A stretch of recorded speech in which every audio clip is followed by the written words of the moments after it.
السلام علیکم ورحمۃ اللہ وبرکاتہ۔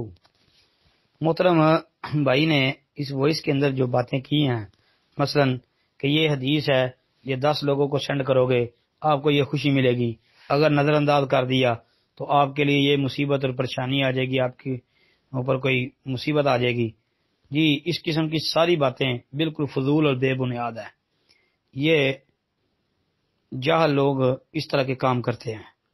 اب باقی یہ ہے کہ آپ کوئی حدیث لکھ دیتے ہیں، جس طرح آپ نے کلمے کا ذکر کیا، آپ کوئی دعا لکھ دیتے ہیں، مثلا لا الہ الا انت سبحانک انی کنت من الظالمین، یا کوئی حدیث نبی صلی اللہ علیہ وسلم کی لکھ دیتے ہیں، مثلا انما الاعمال بالنیات او کما قال النبی صلی اللہ علیہ وسلم، یا کوئی اور اس طرح کی حدیث صحیح لکھ کر آپ اس کو دوستوں کو سینڈ کرتے ہیں، دوست جو ہیں وہ ان کو پڑھتے ہیں، اس کے اوپر عمل کرتے ہیں، تو انشاءاللہ اس کا اجر و ثواب تو ملے گا۔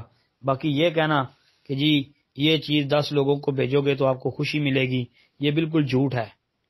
اور یہ اگر آپ نے نہ بھیجی، اس کو نظر انداز کر دیا، اس کو جھوٹ سمجھا تو آپ کے اوپر کوئی مصیبت آ جائے گی، یہ بالکل فضول باتیں ہیں جی۔